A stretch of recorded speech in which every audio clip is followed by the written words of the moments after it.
Hello दोस्तों, नमस्कार। बहुत बहुत स्वागत, बहुत बहुत अभिनंदन हमारे चैनल एस्ट्रो ओंकार पांडे पर। आपका दोस्त, आपका होस्ट एस्ट्रो ओंकार पांडे ज्योतिष्य आपके समक्ष प्रस्तुत हूँ। आज इस सेगमेंट में मंथली मतलब मासिक राशि फल सिंह राशि के लिए पूरा महीना कैसा रहेगा। अक्टूबर का महीना 1 अक्टूबर 2025 से लेकर 31 अक्टूबर 2025 तक। इसके बीच में दिवाली पड़ेगी, दो दो एकादशियां पड़ेंगी, सारा सब कुछ इसके अंदर पड़ेगा। और मैं आपको बताने का प्रयास करूंगा कि आपके ग्रह गोचर की दृष्टि से कैसा रहने वाला महीना, आपकी आर्थिक स्थिति, आपके करियर कारोबार, आपका स्वास्थ्य, आपका वैवाहिक जीवन, आपका प्रेम जीवन से कैसा बीतने वाला है। ये सारे विषयों पर एक एक करके चर्चा करेंगे। तो चलिए विषय को शुरू करता हूँ। विषय को शुरू करने से पहले सविनय निवेदन है, अगर अब तक चैनल को लाइक नहीं किया है, सब्सक्राइब नहीं किया, शेयर नहीं किया है, लाइक सब्सक्राइब शेयर कर लें और अपना ढेर सारा प्यार दुलार देते रहे। बेल आइकन नोटिफिकेशन दबाना ना भूलें। तो चलिए शुरू करते हैं विषय। सिंह राशि, सिंह राशि के अगर ग्रह गोचरीय दृष्टि के विषय से पहले बात करते हैं। कौन कौन से ग्रह कौन कौन सी दृष्टि दे रहे हैं, कौन कौन से ग्रह का बदलाव हो रहा है, इस विषय में बात करते हैं। तो अक्टूबर का सिंह राशि का मासिक राशिफल 2025 के अनुसार सिंह राशि वालों को अक्टूबर का महीना काफी हद तक अनुकूल परिणाम देने का काम कर सकता है। सबसे पहले हम बात करेंगे सूर्य ग्रह के गोचर की। तो सूर्य ग्रह 17 अक्टूबर तक अपने दूसरे भाव में रहेगा। लग्न के स्वामी का दूसरा भाव में होना वैसे तो आर्थिक और पारिवारिक मामलों के लिए अच्छा माना गया है, लेकिन सूर्य गोचर का दूसरे भाव में होना और ऊपर से शनि के द्वारा देखे जाना, ये अनुकूल स्थिति नहीं है। अतः महीने के पहले हिस्से में सूर्य से अनुकूलता की उम्मीद नहीं रखनी चाहिए, क्योंकि 17 अक्टूबर के बाद सूर्य ग्रह तीसरे भाव में नीच अवस्था में रहेंगे। तीसरे भाव में सूर्य का गोचर अच्छे परिणाम देने वाला माना गया है, लेकिन नीच का होना अच्छा नहीं माना जाता है। इस कारण से महीने के दूसरे हिस्से में सूर्य आपको मिले जुले परिणाम दे सकते हैं। इसमें से अनुकूलता का ग्राफ अधिक रह सकता है। तो चलिए मंगल का गोचर के बारे में ही बात कर लेते हैं। तो मंगल का गोचर 27 अक्टूबर तक आपके तीसरे भाव में रहेगा, जो सामान्य तौर पर आपको अनुकूलता प्रदान परिणाम देना चाहेगा। महीने के आखिरी 3-4 दिनों में मंगल आपके चौथे भाव में रहेगा, लेकिन आपकी राशि के में रहेगा। ऐसे में भले ही मंगल आपको कोई सकारात्मक परिणाम ना दे, लेकिन कोई बड़ा नुकसान भी नहीं पहुंचाएगा। बुध ग्रह का गोचर महीने की शुरुआत से लेकर 3 अक्टूबर तक दूसरे भाव में रहेगा, जो आपको अनुकूल परिणाम देगा। 3 अक्टूबर से 24 अक्टूबर तक बुध ग्रह का गोचर तीसरे भाव में रहेगा, जिससे अनुकूलता की उम्मीद नहीं रखनी चाहिए। वहीं 24 अक्टूबर के बाद बुध ग्रह आपके चौथे भाव में रहेंगे और आपको अनुकूल परिणाम देना चाहेंगे। वृत्ति का गोचर महीने के पहले हिस्से में आपके लिए पूरी तरह से अनुकूल रहेगा, जबकि दूसरे हिस्से में यह आपको मिले जुले परिणाम दे सकता है। शुक्र का गोचर 9 अक्टूबर तक आपके पहले भाव में और बाद में आपके दूसरे भाव में रहेगा। अतः शुक्र को अनुकूल परिणाम देते रहेंगे आप। तो शनि ग्रह आपके 8वें भाव में वक्री अवस्था में रहेंगे, तो अतः आसानी से अनुकूलता की उम्मीद नहीं रखनी चाहिए। राहु का गोचर आपके 7वें भाव में कुंभ राशि में और गुरु के नक्षत्र में रहेगा। ऐसे में राहु भी ज्यादातर मामलों में आपको अनुकूल परिणाम नहीं दे पाएगा। केतु का गोचर आपके प्रथम भाव में सिंह राशि में शुक्र के नक्षत्र में रहेगा। अतः कुछ मामलों को छोड़कर ज्यादातर मामलों में केतु भी अनुकूल परिणाम देने में असमर्थ रहेगा। इस तरह से हम पाते हैं कि अक्टूबर 2025 का महीना आपको औसत से बेहतर परिणाम दे सकता है, अर्थात काफी हद तक अनुकूल परिणाम दे सकता है।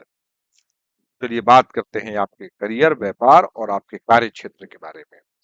तो आपके करियर भाव का स्वामी इस महीने अनुकूल भावों में गोचर करने वाला है, लेकिन 9 अक्टूबर से लेकर बाद के समय में शुक्र नीच अवस्था में रहेगा, अर्थात पूरे महीने के शुक्र की स्थिति अच्छी रहेगी, लेकिन राशि के हिसाब से 9 अक्टूबर से लेकर बाकी के समय में शुक्र कमजोर रहेंगे।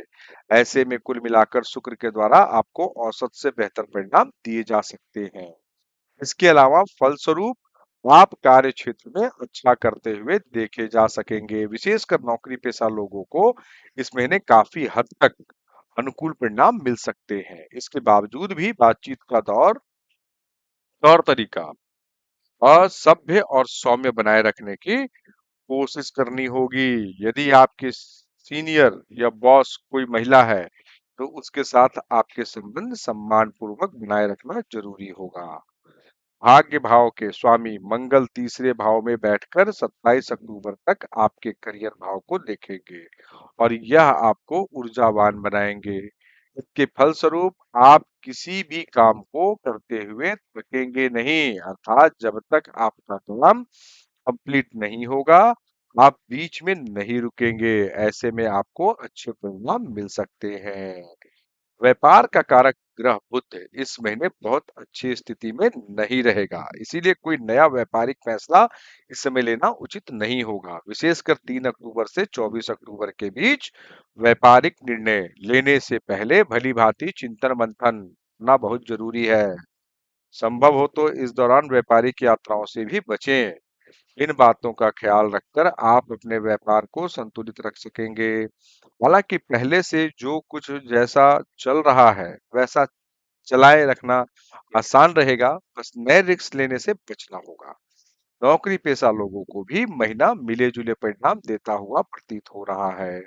शनि की स्थिति बहुत अच्छी नहीं होगी, लेकिन छठे भाव पर मंगल की दृष्टि आपको आपका टारगेट अचीव करने में मदद करेगी और महीने के दूसरे हिस्से में अपने बॉस के साथ सामंजस्य बिठाकर आप हालात को नियंत्रित कर सकेंगे। कहने का तात्पर्य यह है कि कार्य क्षेत्र के मामले में अक्टूबर का महीना ना तो बहुत अच्छा है और ना ही बहुत ज्यादा खराब। छोटी-मोटी परेशानियां आएंगी, जिन्हें आप समझदारी दिखाकर मेंटेन करके परिणाम को संतुलित रख सकेंगे। चलिए आपकी आर्थिक दृष्टि से बात करें, आर्थिक जीवन की बात करें तो इस महीने आपके लाभ भाव के स्वामी बुध ग्रह ज्यादातर कमजोर स्थिति में रहने वाले हैं, अतः महीने के शुरुआती और आखिरी दिनों के अलावा आमदनी के मामले में बुध का अधिक सपोर्ट नहीं मिल पाएगा। लेकिन महीने के पहले हिस्से में बृहस्पति ग्रह, जो कि धन के कारक ग्रह भी है, को अच्छा लाभ करवाने का संकेत कर रहे हैं। यानी कि किसी ना किसी तरह से महीने का पहला हिस्सा आपको अच्छा लाभ करवा सकता है। बता दें कि आपके धन भाव का स्वामी ग्रह बुध है, इसीलिए बचत के मामले में भी बुध ग्रह का अच्छा सपोर्ट इस महीने नहीं मिल पाएगा। तो चलिए बात आपके स्वास्थ्य पे आती है। अब स्वास्थ्य की बात करते हैं। तो अक्टूबर मासिक राशिफल की अगर बात आपके स्वास्थ्य की राशिफल की अगर बात करें तो इस अनुसार दिख रहा है कि स्वास्थ्य के दृष्टिकोण से अक्टूबर का महीना आपको थोड़े कमजोर परिणाम दे सकता है। आपके प्रथम भाव पर राहु केतु का प्रभाव लगातार बना हुआ है। वहीं लग्न या राशि के स्वामी सूर्य महीने के पहले हिस्से में शनि की दृष्टि के प्रभाव में रहेंगे और महीने के दूसरे हिस्से में नीच अवस्था में रहेंगे। यह दोनों ही स्थितियां स्वास्थ्य के दृष्टिकोण से अच्छी नहीं कही जाएगी। ऐसे में इस महीने आपका खान पान असंयमित रह सकता है, जिसका प्रभाव आपके स्वास्थ्य पर देखने को मिल सकता है। वहीं महीने के दूसरे हिस्से में योग व्यायाम आदि से आपका मन हट सकता है या फिर आप पर आलस्य हावी रह सकता है। ऐसे में आपकी कोशिश होनी चाहिए कि इस महीने योग व्यायाम इत्यादि का सहारा ले और संभव हो तो सुबह शाम दौड़ने या घूमने जाएं, जिससे स्वास्थ्य बेहतर बना रहे। साथ ही सुपाच्य और हेल्दी भोजन करें, बाहर का भोजन या तला भुना भोजन अवॉइड करें। ऐसा करने से आप स्वास्थ्य की रक्षा सुरक्षा करने में कामयाब हो सकेंगे। चलिए बात करते हैं आपके प्रेम जीवन और वैवाहिक जीवन की। प्रेम जीवन की बात करें तो आपके पंचम भाव के स्वामी बृहस्पति महीने के पहले हिस्से में आपके लाभ भाव में रहकर पंचम भाव को देखेंगे, जो प्रेम संबंधों में अच्छी अनुकूलता देने का काम करेंगे। प्रेम का कारक शुक्र महीने की शुरुआत से लेकर 9 अक्टूबर तक आपके पहले भाव में रहेंगे, यह भी प्रेम संबंध के लिए एक अनुकूल स्थिति है। जबकि महीने के दूसरे हिस्से में आपके पंचम भाव के स्वामी द्वादश में चले जाएंगे। हालांकि द्वादश भाव में बृहस्पति के गोचर को अच्छा नहीं माना जाता, लेकिन बृहस्पति उच्च अवस्था में रहेंगे, यह एक अनुकूल स्थिति है। और ऐसे में जो लोग किसी का सच से सच्चा प्रेम करते हैं लेकिन किसी कारणवश एक दूसरे से मिल नहीं पाते अथवा एक दूसरे से दूर रहते हैं, उन्हें महीने के दूसरे पक्ष में मिलने के मौके मिल सकते हैं। हालांकि महीने के दूसरे पक्ष में प्रेम का कारक ग्रह शुक्र नीच अवस्था में रहेगा, अतः प्रेम में इसमें सीमाओं को पार करने से बचना होगा। अन्यथा नीच का शुक्र और उस पर शनि की दृष्टि भी रहेगी, जिसकी वजह से आपको बदनामी का सामना करना पड़ सकता है।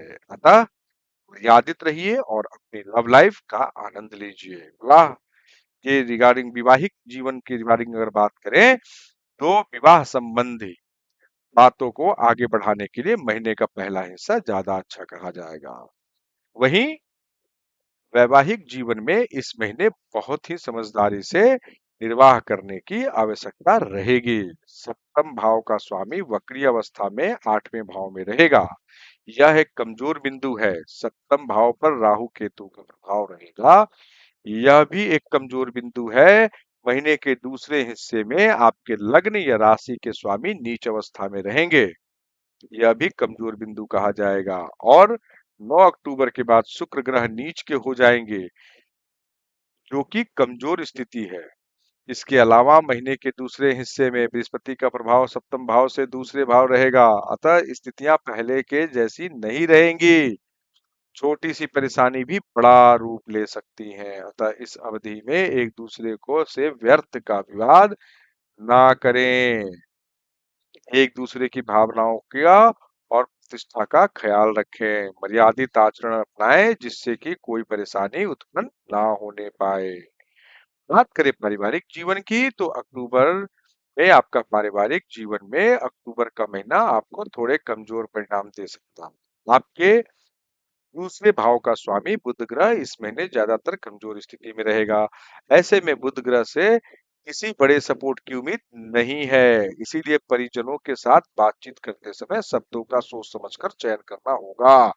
महीने के पहले हिस्से में सूर्य का गोचर दूसरे भाव में होगा, आपसी अहंकार की तरफ संकेत कर रहा है, यानी कि बेवजह की बातों में भी स्वाभिमान आने लग सकता है और पारिवारिक सामंजस्य में कमी देखने को मिल सकती है। शनि की सप्तम दृष्टि इस मामले में आग में घी डालने के जैसा काम कर सकती है।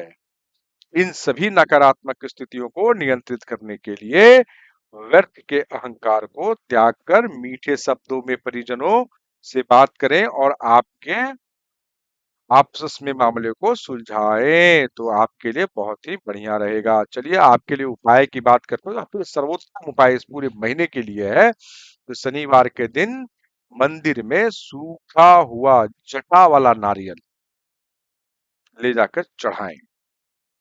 पीपल के पेड़ पर नियमित रूप से जल चढ़ाएं और एक दीपक वहां जरूर जलाएं। अस्थमा रोगियों की दवा खरीदने में मदद करें। जो अस्थमा से जो अस्थमा के पेशेंट हैं, उनको दवा खरीदने की मदद करें, या दवा खरीद के दे दें, या फिर उनको आर्थिक रूप से सहयोग करें। तो आपकी कुंडली आपकी जिंदगी में सकारात्मकता बनी रहेगी। तो ये रहा सिंह राशि का पूरा महीने का हाल, जिसमें मैंने सब कुछ बताने का प्रयास किया। आशा करता हूँ कि मेरा बोलना आपका सुनना सार्थक होगा। तो जिन्होंने अब तक कुछ नहीं किया है हमारे चैनल के साथ, सिर्फ देख रहे हैं, उन्हें करना क्या है, लाइक करें, सब्सक्राइब करें, शेयर करें और अपना ढेर सारा प्यार दुलार मोटिवेशन दें। आपके लिए इतनी मेहनत कर रहा हूँ, आपके लिए सारी वीडियोस बना रहा हूँ कि आपका सारी चीजें प्लानिंग के साथ आप कर सकें। नोटिफिकेशन बटन को दबाना बिल्कुल ना भूलें, साथ में ऑल वाले ऑप्शन को भी सेलेक्ट करें। जिन्होंने सब्सक्राइब कर लिया उनको पहले बहुत बहुत धन्यवाद। जिन्होंने नहीं किया वो सब्सक्राइब कर ले।